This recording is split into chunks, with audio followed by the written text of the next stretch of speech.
Les gens deviennent ce que tu dégages. Si t'es un mec un peu ouf, ils vont être un peu ouf. Et la variété, quand je veux gérer une meuf, que même sans les réseaux, on doit être capable de vendre des places. Tu vois. Le bouche à oreille doit être présent. Et après, j'ai vu le succès que ça a eu. J'étais en mode, bon, bah, je suis dans un clip qui a percé. Yo l'équipe, c'est Nordin Ganzo, votre homme violet, purple, tout ce que tu veux. Je suis avec la prescription et je vous présente mon diagnostic. Salut Nordine Gonzo, on se voit dans le cadre de ton diagnostic. Pour ceux qui ne te connaissent pas, pourrais-tu expliquer brièvement ton parcours? Bordelais qui a bougé à Paris pour faire du stand-up et qui s'habille en violet aujourd'hui. Tu dis souvent que tu n'es pas le plus marrant, mais que tu es le plus déterminé. Cette discipline et cette éthique de travail, tu les as toujours eues ou tu as dû mettre en place certaines habitudes pour y arriver? Bah, je pense que j'ai toujours été un travailleur. Après, j'ai décuplé mon travail quand j'ai vu que ça devenait intense pour que ça devienne un vrai taf et ça a payé ça a porté ses fruits. Est-ce que tu as une habitude ou un rituel avant de monter sur scène? J'écoute toujours du Gunna et je bois du Perrier. Ok, à chaque fois. Le métier de comédien est rempli d'incertitudes, mais tu dégages une grande confiance en toi. Ouais. Comment fais-tu pour garder cette confiance malgré les doutes? Bah, en vrai, j'ai toujours des doutes qui sont là, mais je les montre pas. Après, c'est mon travail de faire croire aux gens que je suis à l'aise, que je suis serein. Mais en vrai, je suis archi stressé avant de jouer, archi stressé avant de faire même une interview, un truc. Donc, dès que mon image elle est en jeu, j'ai toujours peur que ça soit mal interprété et mal retranscrit. On voit que tu as une certaine proximité avec tes fans, tu leur réponds souvent à leurs messages sur Instagram et tout Tout le ça. temps, quasiment, dès que je peux. Est-ce que tu as déjà fait la rencontre d'une fan un peu hystérique?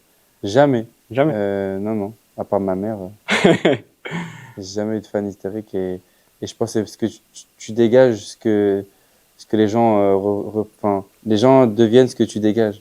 Si t'es un mec un peu ouf, ils vont être un peu ouf. Si t'es un mec bienveillant, ils vont être bienveillants. Je pense que c'est un peu, ça, c'est une corrélation. Ton spectacle Violet touche bientôt à sa fin. J'imagine que tu prépares déjà le prochain. Peux-tu nous parler de ton processus créatif? Je pense que je vais en comedy club pour tester mes idées. Après, j'essaie d'avoir une DA, une ligne directrice qui accompagne le spectacle. Et une fois que j'ai tout ça, bah, je fais des dates de 1 heure et puis je me dis, ok, c'est bon, j'ai un spectacle, quoi. Comédien, acteur, MC d'événements, homme de cœur, coach en séduction, sapeur, tu portes de nombreuses casquettes. Pourquoi est-ce si important pour toi de développer des compétences dans plusieurs domaines?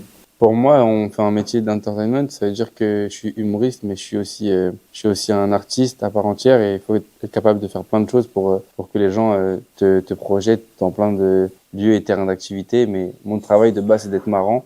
Mais être marrant, ça peut coller avec plein d'activités, quoi. Donc plus t'es marrant, plus tu vas avoir des projets qui vont s'ouvrir à toi. Là, on va parler un peu de musique, parce qu'on a un média aussi axé fort sur la musique. Quelle place la musique occupe-t-elle dans ta vie? Bah, quand même une grosse place, hein. J'écoute toujours de la musique avant de jouer, dans le train, dans la rue, quand je fais du sport. Donc, j'écoute beaucoup de musique.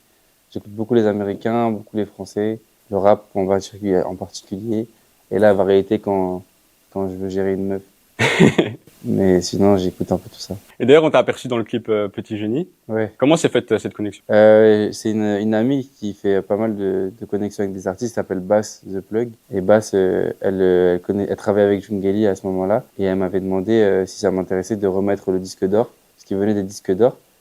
Et après, bah, je savais pas qui était le mec, je savais pas qui était le Petit Génie, le clip, tout ça. Je connaissais juste les gens qui avaient fité dessus. Et après, j'ai vu le succès que ça a eu. J'étais en mode, bon, bah, je suis dans un clip qui a percé. C'était pas calculé, donc en vrai, tant mieux pour moi. Surtout que dans le rôle, je suis venu en violet, donc on me reconnaît. Et c'est stylé, c'est cool. Si un artiste devait raconter ta vie en morceaux, tu choisirais quel artiste? J'aimerais bien que ce soit Gunna, en anglais. Il chantera en anglais et tout. Non, sinon, en vrai, en français, je dirais, je pense que c'est un Nino qui raconte ta vie, c'est stylé. Il aurait posé des bonnes lignes, ça aurait été pas mal. En purple, il y aurait dit un truc comme ça. Ce serait pas mal. Tu as expliqué que beaucoup de rappeurs et de footballeurs t'ont découvert grâce à ton rôle de MC aux Flammes.